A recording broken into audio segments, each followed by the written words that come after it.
સ્થાપત્ય, આ બંનેમાં ફરક શું છે? શિલ્પ એટલે એક જગ્યાએથી બીજી જગ્યાએ મૂવ થઈ શકે એ શિલ્પ કહેવાય, અને જે સ્થાપત્ય રહ્યું એ જે મૂવ ન થઈ શકે, જેમ કે મંદિરો, વાવ, એ બધું મૂવ ન થઈ શકે. મેં 2 ગ્રામથી 2 ગ્રામનો પથ્થર બનાવ્યો છે જે પાણીમાં તરે છે, અને 50 કિલોનો કાચબો બન્યો જે પાણીમાં તરે છે. શિક્ષકની ડિગ્રી તો શિક્ષકની લીધી હતી, પણ શિક્ષક ન બન્યા ને અમે અમારા વારસાગત ધંધામાં જ અમે લાગી ગયા, કેમ કે અજંતા ઇલોરામાં જે શિલ્પીઓએ અમારા જ વડવાઓ બધાએ બનાવેલા છે, એ બધા મોઢેરાનું સૂર્ય મંદિર, રુદ્રમાળ બધા ઊભા જ છે અત્યારે. ધ્રાંગધ્રા રાજમહેલ ઊભો છે, વડોદરા રાજમહેલ ઊભો છે, બધા આપણા ઘણા શિલ્પો જે હાલ મોજૂદ જ છે. ગુડ મોર્નિંગ મિત્રો, કેમ છો? મજામાં ને? હું છું જીનલ અને આપનું સ્વાગત છે આપના મનપસંદ કાર્યક્રમ ગુડ મોર્નિંગ ગુજરાતમાં. મિત્રો, એક ખૂબ સુંદર પંક્તિ છે જે આજે મારે તમને સંભળાવી છે. કહ્યું છે કે તાજનું શિલ્પ કાવ્ય નિરખીને લોકો હર્ષના આંસુ લૂછે છે.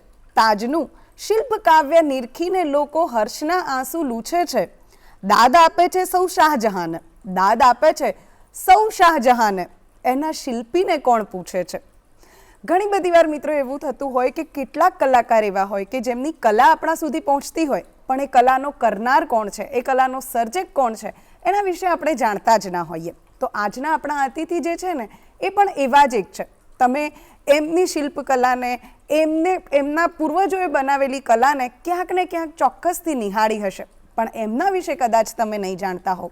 અને આપણા આજના જે શિલ્પકાર છે ને, એ તો આવે પણ છે પથ્થરની ધરતી પરથી. હવે તમને એમ થાય કે પથ્થરની ધરતી એ વળી ક્યાં છે? હું તમને હમણાં શહેરનું નામ આપીશ ને તો તમને એમ થશે કે હા, હવે આ તો જોયું જ છે ને. શહેરનું નામ છે ધાંગધ્રા.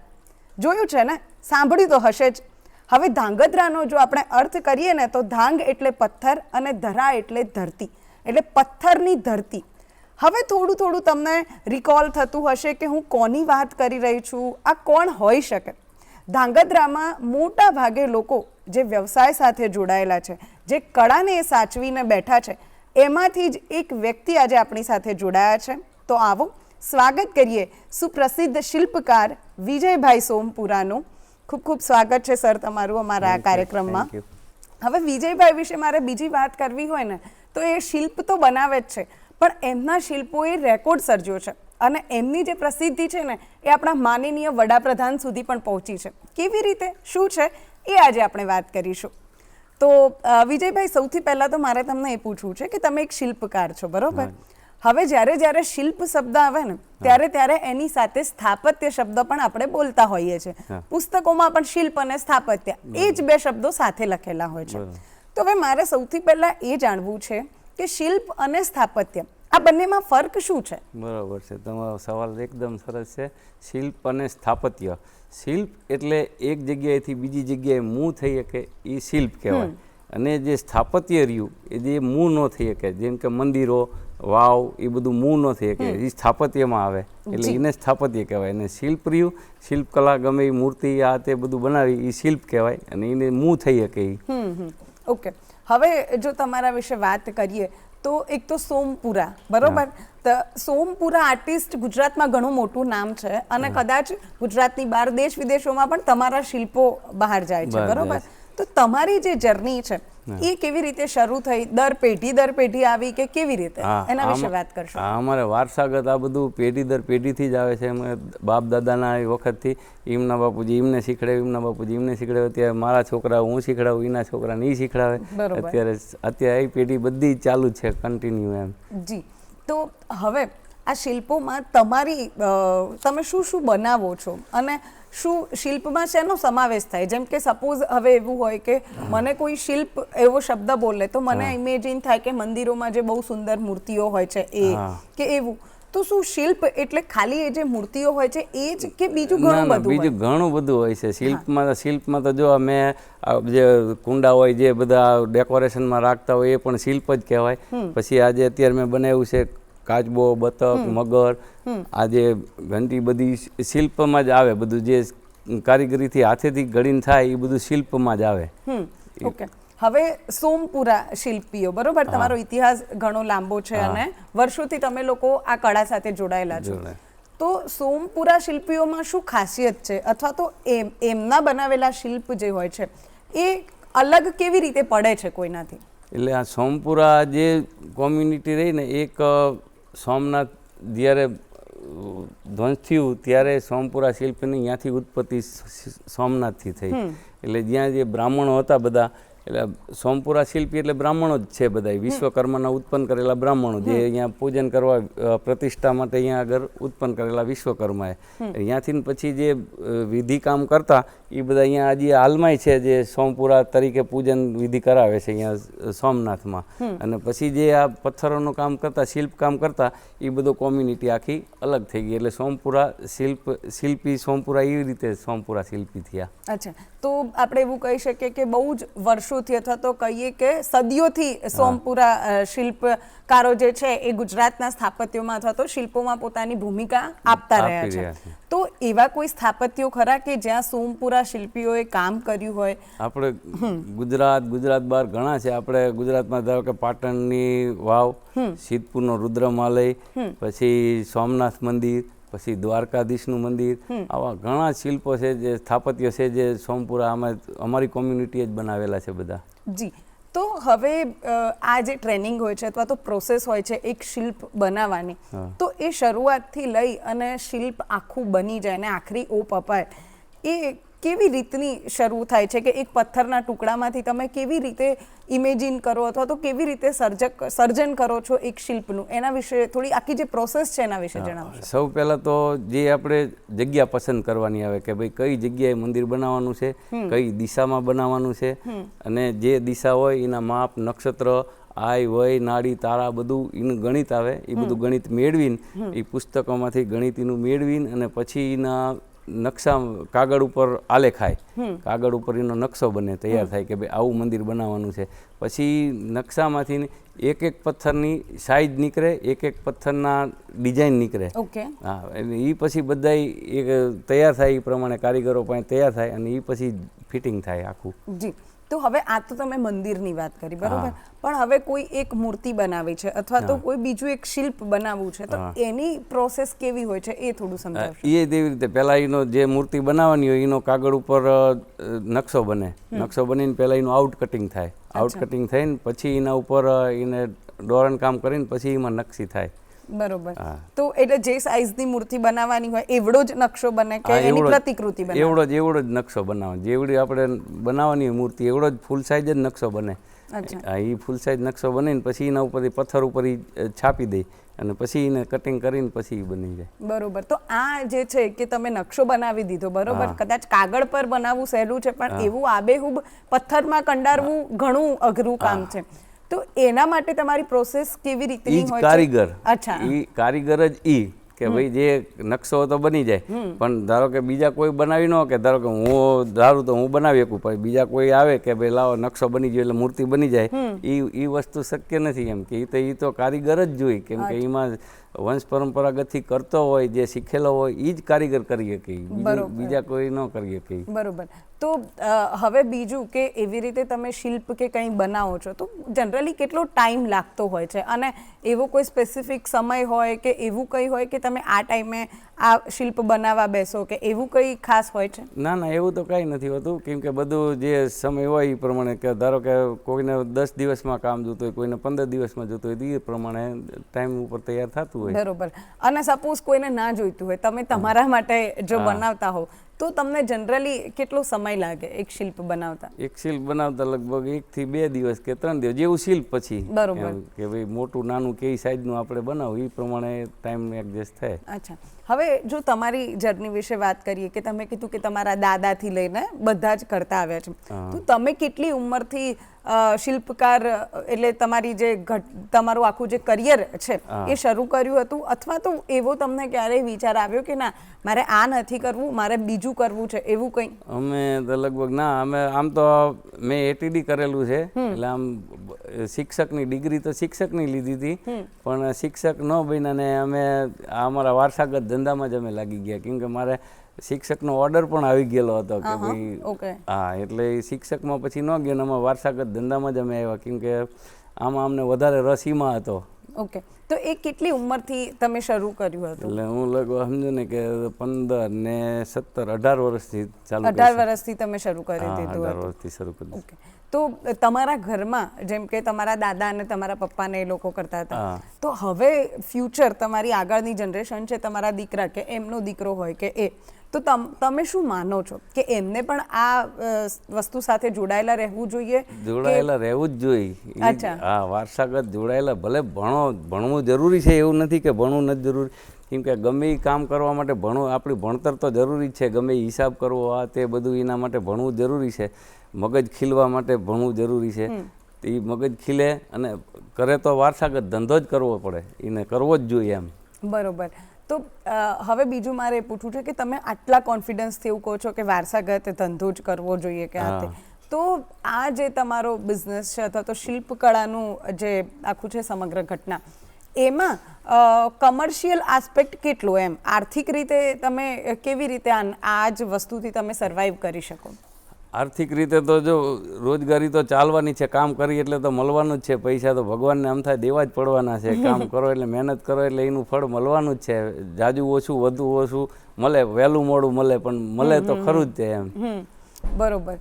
તો અત્યારે આપણી ગવર્મેન્ટ દ્વારા કે એવી રીતે કોઈ પ્રયત્નો થઈ રહ્યા છે કે તમારી જે આ કળા છે ને લોકો સુધી પહોંચે અથવા તો તમને રોજગારી મળી રહે?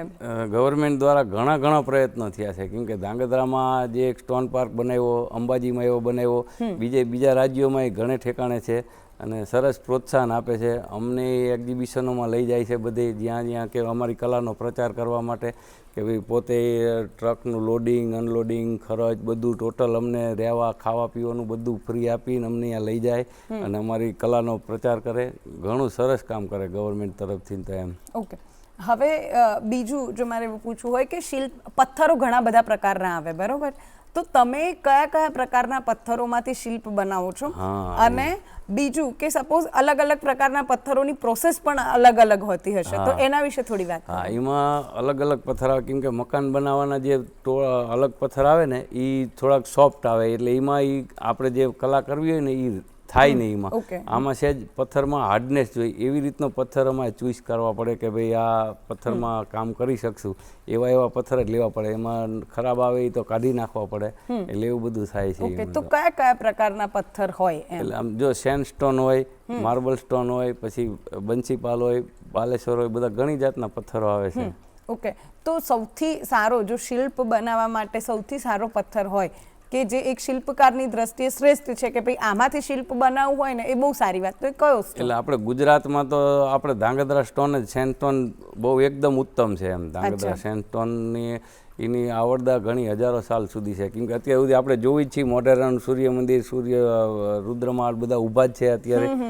ધાંગધ્રા રાજમહેલ ઊભો છે, વડોદરા રાજમહેલ ઊભો છે, બધા આપણા ઘણા શિલ્પો જે હાલ મોજૂદ જ છે. ઓકે, એ બધા સેન્ડસ્ટોનમાંથી બનેલા છે? ધાંગધ્રા સ્ટોનમાંથી જ બનેલા છે. બરોબર. તો એમાં એવું તો શું ખાસિયત છે કે એ જે છે હજારો વર્ષો સુધી ટકી રહે છે કે અથવા તો શું એનું બંધારણ કંઈક અલગ હોય છે? એની અંદર સિલિકા નામનું અંદર ઓલું આવે છે, સિલિકા.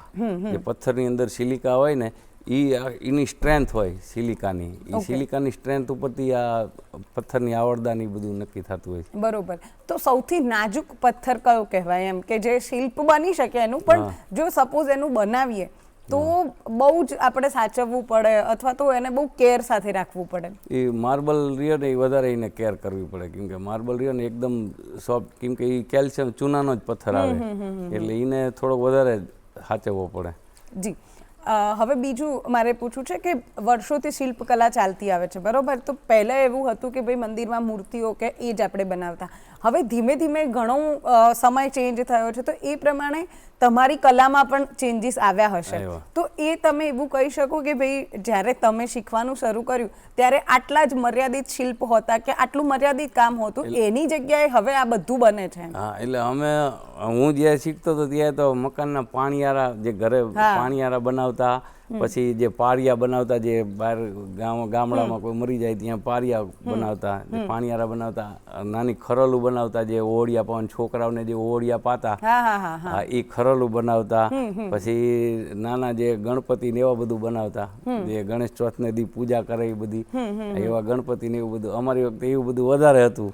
અને હવે શું અલગ બની રહ્યું છે? હવે તો બધા ડેકોરેશન ઉપર વધારે, કેમ કે બધા ફાર્મ હાઉસ ના અંતે બધું થવા માંડ્યું, એટલે અહીંયા બધા અલગ અલગ એ લોકોના એન્જિનિયરોના પ્લાનમાં જાય બધા એ પ્રમાણે બનાવે બધા. ઓકે, તો એવા કઈ કઈ વસ્તુઓ છે કે જેમ કે તમે જૂનું કીધું કે ભાઈ પાણીયારું હતું, ગણપતિ હતા, ખરલ હતા, તો અત્યારે એવી કઈ નવી વસ્તુઓ છે જે બની રહી છે? અત્યારે તો ફ્લાવર ને એવું બધું થઈ ગયું, ફ્લાવર પોટ બધા ઓલા ફુવારા ને એ બધું, એટલે એ બધું વધારે એવું બધું ડેકોરેશનનું વધારે થઈ ગયું બધું.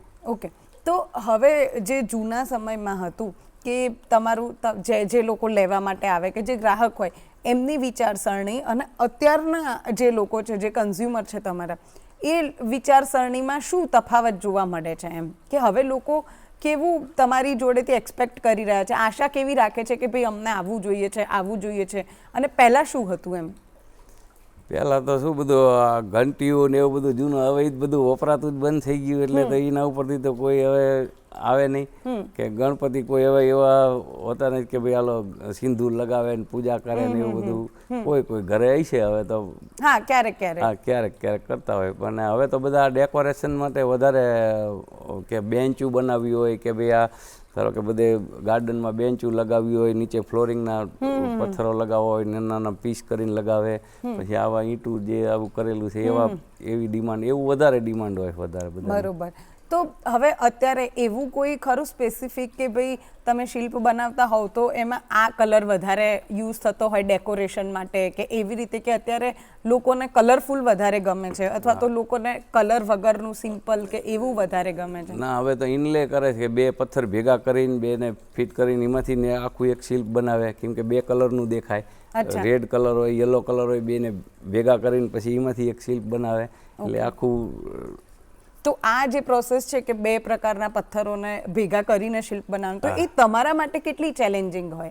ચેલેન્જિંગ તો ખરું જ ને બેન, બે લગાવવું, બે ફિટ કરવું, બે જુદું ન પડે, એટલે એના અંદર બધા સિસ્ટમ કરીને લોક એવી રીતે કરવું. એ લોક કેવી રીતે કરો? એમ તમે કોઈ ગ્લુ વપરાય કે શું? નહીં, ગ્લુ ને પથ્થરના અંદર ઇન્ટરલોક કરે, બી આને નરમ કરે ને માદા કરે, એવી રીતે બેને આમ કરીને ફિટ કરે. અચ્છા, ઓકે. તો દર્શક મિત્રો, હજુ ઘણી બધી વાતો કરવાની છે. હજુ માત્ર આપણે એવું જાણ્યું છે કે ભાઈ શિલ્પ પહેલાં કેવા હતા અને હવે કેવા આવે છે, પણ ઘણા બધા મિત્રો એવા હશે કે જેમને શિલ્પકલા શીખવામાં રસ હશે, તો એ ક્યાં શીખી શકાય, કેવી રીતે શીખી શકાય, એ બધું જ આપણે વિજયભાઈને પૂછીશું. પરંતુ અત્યારે સમય થયો છે નાનકડા વિરામનો. મળીએ વિરામ બાદ. વિરામ બાદ આપનું સ્વાગત છે. બ્રેકમાં જતાં પહેલાં મેં તમને કીધું હતું કે ભાઈ ઘણા બધા લોકો એવા હશે કે જેમને શિલ્પકલા શીખવામાં રસ હશે, પણ એવી ખબર નહીં હોય કે ક્યાં જવું, કેવી રીતે કરવું. તો બસ આ જ બધી વાતો હવે આપણે વિજયભાઈ સાથે કરવાના છીએ. તો વિજયભાઈ, આપણે બ્રેકમાં જતાં પહેલાં એ તો જોયું કે ભાઈ હવે કેવા પ્રકારના શિલ્પ બની રહ્યા છે. હવે જો વાત કરીએ તમારી સિદ્ધિની, કે તમે 50 કિલોનું એક એવું શિલ્પ બનાવ્યું છે કે જે પાણીમાં તરે છે, બરોબર? તો હવે એના વિશે વાત કરો કે તમને આવો વિચાર કેવી રીતે આવ્યો, અને એ શિલ્પમાં શું ખાસિયત છે કે એ પાણીમાં તરે છે? આમ તો જો ને બેન, કે ઘણા વર્ષોથી અમે ભણતા ને એ વખતે એમ થતું કે કંઈક નવું કરવું, કે નવું કરવું તો નવું શું કરવું? હવે પથ્થરોને તો આમાં તો બધા મંદિરો ને આ તે બધું એ જ કર્યા કરી છે, પણ એમાં વિચાર આવ્યો કે ભાઈ એવું જે રામજી વખતમાં જે પથ્થર તૈરા હતા એવું કંઈક તરે એવું શિલ્પ બનાવી તો કેમ થાય? એટલે પછી એમાં મેં પ્રયત્ન ચાલુ કર્યા કે ભાઈ પહેલાં મેં કાચબો બનાવવાનો ચાલુ કર્યો નાનો, જે 7 થી 8 કિલોનો હતો. એમાં મહેનત કરતાં ખૂબ મહેનત કરી. લગભગ મેં 3 થી 4 વર્ષ ને એમાં સખત મહેનત કરી, પણ ન તરે. અને પછી એમાં ઘરના બધા કંટાળી ગયા કે હવે આ તું ખોટી મહેનત કરીમાં આ ન તરે પાણા કોઈ દી. એટલે મેં કીધું નહીં, તરશે તો ખરા જ. પછી એમાં મહેનત કરતા રાતે વિચાર આવતો તો રાતે હું ઉઠીને કામ કરવા માંડતો. રાતે એમ થાય કે 2 વાગે ઊંઘ નથી આવતી તો પાછો બેસી જવું એમાં કે ભાઈ કેમ કરવું આને, એમાં જ મગજ લગાવ. પછી લગાવતા શીટ બનાવ્યું, જે કાચબો બનાવ્યો તો ઊંધો તરવા માંડ્યો. ઊંધો તર્યો ને પછી જીવ આવ્યો મારામાં કે હવે આને હવરો જ કરવાનો છે. તરે તો છે ઘા. હવે તૈરો, હવે તરી ગયો, હવે આને હવરો જ કરવાનો છે. એટલે હવરો કરવા માટે હવે આને શું કરવું, એટલે પછી એનામાં મહેનત કરી કે ભાઈ આનો વજન હવે ડાયવર્ટ કરવાનો છે, વજન જે નીચે છે એ હવે ડાયવર્ટ કરીને નીચેથી ઉપર લેવાનો છે. એટલે એ રીતે પછી મેં ડાયવર્ટ વજન કરીને અને પછી એને તરતો કર્યો. પછી બધા એમ થઈ ગયું ના આને કરી દેખાડ્યું. પછી તમે પાછું બીજું 50 કિલોનું પણ શિલ્પ બનાવ્યું છે, 50 કિલોનો કાચબો બનાવ્યો. કેમ કે પછી તો એક આપણી પાસે આઈડિયા આવી ગયો કે ભાઈ આ ટેકનિકથી જ આ બને છે. એટલે પછી હવે ગમે એ સાઈઝ હોય, મોટી સાઈઝ ગમે એવડી મોટી સાઈઝ હવે આપણે બનાવીએ કે નાની સાઈઝ બનાવી. મેં 2 ગ્રામથી 2 ગ્રામનો પથ્થર બનાવ્યો છે જે પાણીમાં તરે છે, અને 50 કિલોનો કાચબો બનાવ્યો જે પાણીમાં તરે છે. અને હવે ફ્યુચરમાં કોઈ તમારો વિચાર ખરો કે હજુ વધારે વજનનો પોતાનો જ રેકોર્ડ પોતાને તોડવો છે? હા, હજી તો 2 વાર તો થયો મારો રેકોર્ડ. ત્રીજી વાર મારે હજી 60 કિલો ઉપરનો બનાવવો છે. ઓકે, તો એની પ્રોસેસ તમે ચાલુ કરી છે? ચાલુ જ છે મારે પ્રોસેસ. આઈ હોપ જલ્દીથી બની જાય. હવે બીજું મારે તમને એ પૂછવું છે કે મેં કીધું એમ કે ઘણા બધા લોકો એવા હોય કે જેમને શિલ્પકલા શીખવી હોય પણ ક્યાં જવું, કેવી રીતે શું કરવું એ ના ખબર પડતી હોય, તો જો શીખવું હોય તો એ ક્યાં આવી શકે અને શું કરી શકે? બેઝિક શું કરી શકાય? જો શીખવા માટે તો જો આપણે બાજુ ગુજરાતના હોય તો ધાંગધ્રા આવી શકે. કેમ કે અહીંયા સાપ્તી આખું સેન્ટર ચાલે છે. સાપ્તી એક અંબાજીમાં સાપ્તી સેન્ટર ચાલે છે, ત્યાંય શીખી શકે એ લોકો. એમાં એડમિશન અહીંયા સર્ટિફિકેટ ને બધું આપે છે. અને અહીંયા હું પણ અહીંયા ગયેલો તો અમને પણ ઘણીવાર બોલાવે છે અહીંયા કે ભાઈ તમે આવી જાઓ, આ છોકરાને શીખડાવો કે મંદિર વિશે કંઈક જાણકારી લેવી હોય તો અમને બોલાવે અહીંયા, અને અમે જઈને માહિતી આપી આગળ. એટલે અહીંયા આવીએ કે ધાંગધ્રા આવીએ કે અંબાજી જઈએ કે ગુજરાતમાં આપણે 2 સેન્ટર છે એટલે આરામથી ગમે જઈએ કે. તો અહીંયા ત્યાં પ્રવેશ મેળવવા માટે કોઈ ક્વોલિફિકેશન કે કંઈ જરૂરી છે? હા, એનું 8 પાસ ને 10 પાસ એમ કે 2 ક્વોલિફિકેશન છે, 8 પાસ વાળા ને 10 પાસ વાળા. ઓકે, હવે બીજું મારે તમને એવું પૂછવું છે કે હવે શિલ્પકલા એ પથ્થરો સાથે જોડાયેલી છે, બરોબર? હવે તમે જ્યારે કોતરતા હોવ કે એને કોતરણી કરીને બનાવતા હોવ તો ધૂળના રચકણો જે છે એ ઉડતા હોય છે ને બધું થતું હોય, તો મારે તમને એ પૂછવું છે કે આનાથી તમને પ્રસિદ્ધિ મળે છે પણ સાથે સાથે એવું કંઈ ખરું તમારી તબિયત પર અથવા તો તમારા આરોગ્ય પર એની શું અસર થાય છે? હા, ઘણી અસર થાય છે. કેમ કે એ અત્યારે જ્યારે ચાલુ કામ કરતા હોય ત્યારે કંઈ ન દેખાય. જ્યારે જવાની હોય, નવું લોહી હોય, કામ કરતા હોય, તમે કામ કરતાં કરતાં 15 થી 20 વર્ષ થાય ને એટલે 20 વર્ષ પછી ધૂળું તમને અસર કરવા માંડે. શરીરમાં અસર 20 વર્ષ પછી કામની અસર કરે. અને હરવે બધાને લગભગ 60-70% કામ કરવાવાળાને ટીબીથી વધારે એક્સપાયર થઈ જાય. બધા ટીબી રોગ વધારે લાગુ પડી જાય. કેમ કે ફેફસામાં બધે ધૂળું જવા માંડે અંદર. કે માસ્ક બાંધો, તમે માસ્ક બાંધો તોય અંદર તો બધે કાનમાંથી જવાની, નાકમાં જવાની, બધેથી તો જવાની જ છે, આંખમાંથી જાય. તો એના માટે એવું કશું ખરું કે આપણે સપોઝ કે તમને ખબર જ છે કે તમારે આ વસ્તુ સાથે જ કામ કરવાનું છે, તો એવી કોઈ વસ્તુ ખરી કે જે તમે એના પ્રિકોશન માટે અથવા તો થોડું વધારે આપણું જે આયુષ્ય છે વધી શકે એના માટે તમે કંઈ ખાસ કરતા હો એવું કંઈ ખરું? બીજું કંઈ થઈ શકે નહીં. આખું માસ્ક પહેરીને તો કંઈ કરી ન શકી, કંઈ કામ જ ન થઈ શકે. આખું માસ્ક પહેરો તો કામ ન થાય. એટલે આ ઝેલવું જ પડે. કેમ કે જે પરિસ્થિતિ છે એને ઝેલીને જ હાલવાનું. બરોબર. હવે આગળ જો મારે એવું પૂછવું હોય કે સપોઝ કોઈને શિલ્પકલા શીખવી છે તો બેઝિકલી કેટલા વર્ષની ટ્રેનિંગ જરૂરી છે અથવા તો કેવી રીતે એમને ટ્રેનિંગ લેવી જોઈએ સારા શિલ્પકાર બનવા માટે? સારા શિલ્પ આમ તો એક વર્ષથી 3 વર્ષ લાગે. જો 1 વર્ષ જો શીખવું હોય તો 1 વર્ષ થાય, અને સારા શિલ્પી બનવું હોય તો 3 વર્ષની અંદર એ આરામથી બની જાય. 3 વર્ષમાં? 3 વર્ષમાં તો કમ્પ્લીટ થઈ જાય. ઓકે. હવે એવું ખરું કે કેવું હોય કે મોસ્ટલી એવું હોય કે બધી જ વસ્તુઓ તમે પુસ્તકમાં ક્યાંક ને ક્યાંક કંઈક ને કંઈક લખાયું હોય કે એના વિશે તમે જાણી શકો અથવા તો એને જોઈને એને વાંચીને તમે એને કરી શકો. તો શિલ્પકલા શીખવા માટે કોઈ ગ્રંથ કે કોઈ પુસ્તકો એવા છે ખરા જે લખાયા છે? હા, જે મંદિર બાંધકામ કરવા માટે જે શિલ્પ સ્થાપત્યના જે પુસ્તકો લખાયેલા છે ને એ ઘણા છે. જો વલ્લભી શૈલી આપણે રહ્યા પહેલાં તો આપણા ભારતીય મુખ્યત્વે આપણી ઉત્તર ભારતીય શિલ્પ પદ્ધતિ રહીને એમાં અપરાજિતા પૃચ્છા છે, સમરાંગણ સૂત્રધાર છે, દીપારણવ છે, શિરાણવ છે, પ્રસાદ મંડન છે, રાજવલ્લભ છે, પ્રસાદ મંજરી, વેદવાસ્તુ પ્રભાકર, વિશ્વકર્મા પ્રકાશ, શિલ્પ રત્નાકર અને રૂપ મંડન.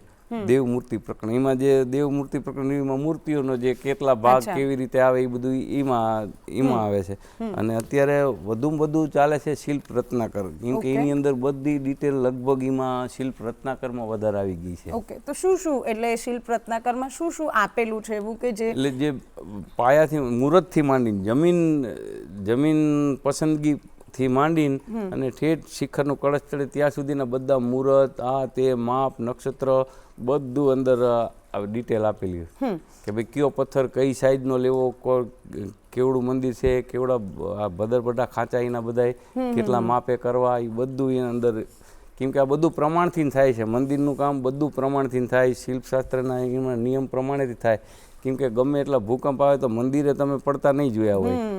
હા, એટલે મંદિરોને કદાચ ખસી જાય પણ બાકી પડી ના જાય. હા, એટલે એના ઇન્ટરલોક સિસ્ટમ એ બધી અંદર શાસ્ત્રમાં નિયમમાં આપેલી છે કે આ રીતે ઇન્ટરલોક સિસ્ટમ કરવી એની, અને એ રીતથી જ બધું પદ્ધતિથી જ હાલે, શિલ્પશાસ્ત્ર પદ્ધતિથી જ. હવે જો બીજી વાત એ કે તમારા માટે, તમે એક શિલ્પકાર છો, આટલા વર્ષોથી શિલ્પકલા સાથે જોડાયેલા છો, તો તમારા માટે એક સંપૂર્ણ શિલ્પ કયું કહેવાય કે એ બહુ જ પ્રોપર પરફેક્ટ શિલ્પ આને કહી શકાય? એમાં કઈ વસ્તુઓ હોવી જોઈએ, અથવા તો એક સંપૂર્ણ શિલ્પના પ્રમાણ કયા છે? જો અત્યારે તો આ રામ મંદિર બની ગયું સંપૂર્ણ, અક્ષરધામ 2 બન્યા આપણે, ગાંધીનગર છે, દિલ્હી છે, એટલે આ બધા સંપૂર્ણ શિલ્પ છે. એક આપણે અહીંયા ઉમિયાધામ બન્યું, એટલે આ બધા એકદમ સંપૂર્ણ. તો શું ખાસિયત હોવી જોઈએ કોઈ શિલ્પમાં કે એ એવું કહી શકાય કે આ પરફેક્ટ છે એમ? એટલે એ પરફેક્ટમાં તો બધું જે કામ ઉપર આધાર છે, જે મંડપ છે, રંગમંડપ છે, ગૃહ મંડપ છે, પછી આગળ ચોકી મંડપ છે, એટલે આ બધા એના જે વિભાગો આવે એ વિભાગ પ્રમાણે જે આખું બનેલું હોય એ ઢાંચો એ આખો શિલ્પકળાને આધારિત જ બન્યો હોય, અને એ શ્રેષ્ઠ જ કહેવાય. હવે તમે ભારતમાં ક્યાં એવી જગ્યાએ ગયા છો અને તમે એવા કયા શિલ્પ જોયા છે કે જેનાથી તમને પ્રેરણા મળી હોય કે ઓકે, હવે મેં આ મંદિર જોયું કે આ મૂર્તિ જોઈ તો હું મારી કળામાં પણ આ વસ્તુનો સમાવેશ કરીશ, એવું કોઈ જોયું હોય તમે? તો મેઇન તો જોવા જેવું તે અજંતા ઇલોરામાં છે. એ તો કેમ કે અજંતા ઇલોરામાં જે શિલ્પીઓએ અમારા જ વડવાઓ બધાએ બનાવેલા છે, એ બધાએ, પણ એ આખું જે ઉપરથી બનાવેલું છે નીચે સુધી, એ તો આમ અશક્ય જેવું લાગે એમ કે ભાઈ આ કોઈ દી થઈ ન શકે એમ. એટલા મોટા શિલ્પો બનાવ્યા છે કે ગજબના, કે એમ એની કોઈ સીમા ન કહેવાય, અને એનું પરફેક્શન પણ બહુ જ સુંદર પરફેક્ટ છે એમ. તો એ જોઈને તમને એ વસ્તુ કરવાની પ્રેરણા મળી હોય કે એવું? પ્રેરણા મળી, પણ એવું અત્યારે કરાવે કોણ, ક્યાં પર્વત ગોતવા? એટલે તમે એવું વિચાર્યું હોય કે તમે કોઈ મંદિરે કે ક્યાંય ગયા હોવ ને તમે કોઈ મૂર્તિ જોઈ કે કંઈક જોયું, એટલે અમે અત્યારે એવું કરવા જઈએ છીએ કે એક પથ્થરમાંથી નાના મંદિર બનાવેલા છે મેં, નાના, એ જે એક પથ્થરમાંથી જ આખા કોતરીને બનાવવાની અત્યારે પ્રયત્ન ચાલુ જ છે મારો, કે ભાઈ આપણે પહાડ અત્યારે તો મળવાનો નથી એવો, આપણી પાસે એક પથ્થર છે, એ પથ્થરની અંદર જ એ મંદિર બનાવી, એવું અજંતા ઇલોરા જેવું, કે ભાઈ આ શિવ મંદિર આવી રીતે બન્યું છે એમ. તો એવું કોઈ શિલ્પ ખરું કે તમે તમારી આટલી મોટી જર્ની છે, તમે આટલા બધા શિલ્પ બનાવ્યા હશે, તો એવું કોઈ શિલ્પ ખરું કે જે જોઈને તમને એમ થાય કે બસ આ જે શિલ્પ, આ એક આખી મારી જર્ની અથવા તો આખી મારી જે કળા છે એ હવે વર્થ ઇટ છે, આ એવું કોઈ એક શિલ્પ? એક શિલ્પ અહીંયા ધાંગધ્રા પાસે ચુલી ગામ છે, અહીંયા બનાવેલું છે, બહુ મસ્ત, જે તારંગા હિલ કરીને દેરાસર બનાવેલું છે, અદ્ભુત. એની અંદર એને કલા એની રેડી દીધી છે, દિલથી રેડી દીધી છે કલા, એમ કે ભાઈ આ એકવાર જોઈ લેવું જોઈએ જિંદગીમાં. તો તમારું એવું કોઈ શિલ્પ ખરું કે જે તમને ખૂબ ગમતું હોય અથવા તો ખૂબ પ્રિય હોય એમ? આમ તો બધા અમારા લગભગ સોમનાથ ને બધા છે જ એકદમ, દ્વારકાધીશ તો તમે પોતે બનાવેલું હોય? અમે બનાવેલું. તમે જ બનાવેલું શિલ્પ હોય એવું કોઈ? અમે બનાવેલું, તમે એક અમરેલી બનાવ્યું છે, અમરેલી એક જૈન દેરાસર બનાવ્યું છે ને એક તપોવન મંદિર કરીને બનાવ્યું છે, બહુ મસ્ત. અમે બીજા બધા અહીંયા લઈને આવે કે અમારે આવું બનાવી દો અમને. અચ્છા, ઓકે. તો હવે બસ છેલ્લો સવાલ મારે તમને પૂછવું છે કે તમને શિલ્પો બનાવવાની પ્રેરણા ક્યાંથી મળે છે એમ? કે કોઈ લોકોને જોઈને પ્રેરણા મળે કે તમને નેચરમાંથી, આપણી પ્રકૃતિની જે આસ્પેક્ટ છે અથવા તો પ્રકૃતિના જે તત્વો છે એમાંથી તમને પ્રેરણા મળે છે? હા, બસ એ જ પ્રકૃતિ જ શીખાવે, બીજું શું આપણને, કે ભાઈ આ જોઈને આપણને આ પ્રકૃતિમાં જોયું હોય કે ભાઈ ભાઈ આવું કરવું જોઈએ ને આવું આપણે, અને ભગવાન આપણને સરસ આવો કામ આપ્યું છે તો એને સરસ ખૂબ નિભાવી અને રાઈટ. હવે મારે બસ છેલ્લે એટલું પૂછવું છે કે જે યંગ લોકો છે જેમને શિલ્પકલામાં આગળ વધવું છે અથવા તો શિલ્પકાર બનવું છે, એમને તમે શું મેસેજ આપશો? બસ એ લોકો બધા જેને ધગસ હોય એ બધા જોડાય આ કામમાં, બહુ સરસ મજા આવશે. અને એને પોતાને એક રસ હોય તો એ નવું કંઈક ને કંઈક નવું કરીને બતાવી જેમ તમે કર્યું છે. હા, જેમ કંઈક ને કંઈક નવું કરીને બતાવશે એમના મગજ પ્રમાણે છે. તો જોયું ને દર્શક મિત્રો, કેવું હોય કે વિજયભાઈએ છે ને પોતાનું સપનું સાકાર કરવા એમના મનમાં એક વિચાર આવ્યો કે ભાઈ મારે પથ્થરને પાણી પર તરાવવો છે, અને એના પાછળ એ મચી પડ્યા. ફેમિલીવાળાએ પણ એવું કીધું કે ભાઈ આ ના થાય, તો પણ એ માન્યા નહીં. એમને બસ મહેનત કરી, પોતાની ઈચ્છા અને પોતાની મનોબળ જે છે એને મક્કમ કર્યું અને પોતાનું સપનું સાકાર કર્યું. તો દર્શક મિત્રો, તમે પણ જો તમારી કોઈ એવી ઈચ્છા હોય, તમારું કોઈ એવું સપનું હોય, તો એના પાછળ મચી પડજો, એ ચોક્કસથી પૂરું થશે. હવે વિજયભાઈ, તમારો ખૂબ ખૂબ આભાર કે તમે આટલી સરસ મજાની વાતો અમારી સાથે કરી અને અમને ખૂબ મજા આવી. અમારી સવારને તમે તમારી શિલ્પકલાથી સુંદર રીતે કંડારી દીધી છે. અને દર્શક મિત્રો, હવે મારે જતાં જતાં તમને એટલું કહેવું છે કે તમને આ શો વિશે તમારે કોઈ પ્રતિભાવ આપવા હોય, કંઈ પણ કહેવું હોય, તો તમે good morning Gujarat show @gmail.com પર અમને લખીને મોકલી શકો છો. અને અમારો જે આ શો છે એ ડીડી ન્યૂઝ ગુજરાતીની યુટ્યુબ ચેનલ પર પણ આવે છે, તો તમે ત્યાં પણ ચોક્કસથી જોઈ શકો. હવે આટલી સરસ મજાની સવાર હોય તો જતાં જતાં એક સુંદર મજાનું પ્રભાતિયું રામ સભામાં આપણે સાંભળીશું અને પછી આવતીકાલે ફરીથી મળીશું. ત્યાં સુધી મને રજા આપશો. નમસ્કાર. રામ સભામાં અમે રમવાને ગયા તા, રામ સભામાં અમે રમવાને ગયા તા, પસરી બારીને રસ પીધો રે, રામ સભામાં અમે રમવાને ગયા તા, રામ સભામાં અમે રમવાને ગયા તા.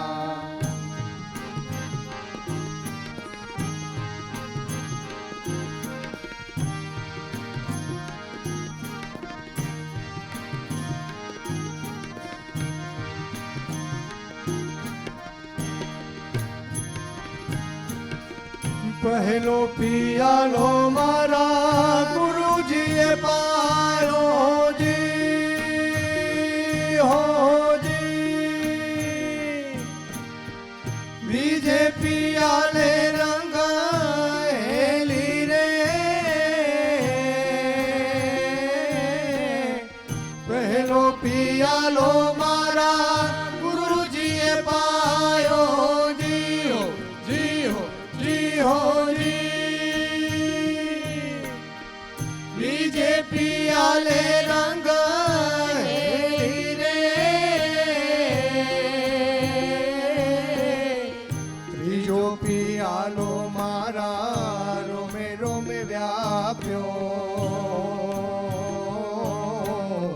ત્રીજો પિયાલો મારા રોમે રોમે વ્યાપ્યો, ચોથે પિયાલે થઈ ગયેલી રે, રામ સભામાં અમે રમવાને ગયા તા, રામ સભામાં અમે રમવાને ગયા તા.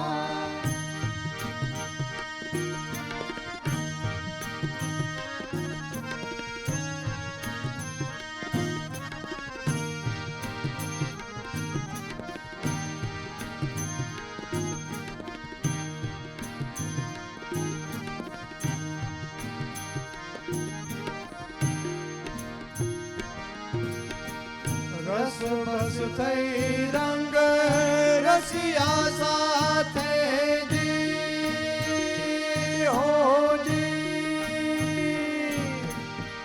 વાત ના સૂજે બીજી વાટે રે, રસ બસ થઈ રંગ રસિયા સાથે જી, હો જી, હો જી, હોજી. વાત ના સૂજે બીજી વાટે રે,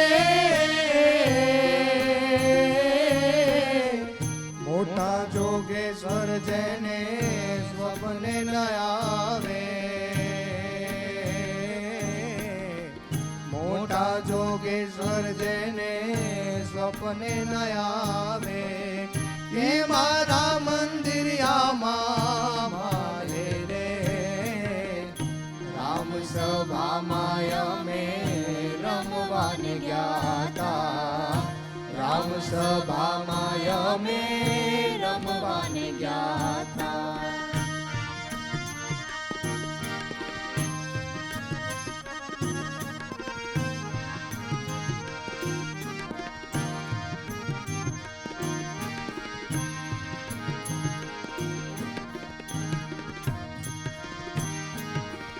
અખંડ હે વાતણ મારા સદગુરુએ દીધાજી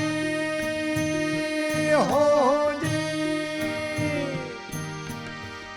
અખંડ સૌભાગી અમને કીધા રે અખંડ હે વાતણ મારા સદગુરુએ દીધાજી હો જી હો જી હો જી અખંડ સૌભાગી અમને કીધા રે ભલે મળ્યા મહેતા નરસિંહ સ્વામી ભલે મળ્યા મહેતા નરસિંહ સ્વામી દાસીને પરમ સુખ દીધા રે રામ સભામાં અમે રમવાને ગયા તા રામ સભામાં અમે રમવાને ગયા તા રામ સભામાં અમે રમવાને ગયા તા રામ સભામાં અમે રમવાને ગયા તા પસલી બારીને રસ પીધો રે રામ સભા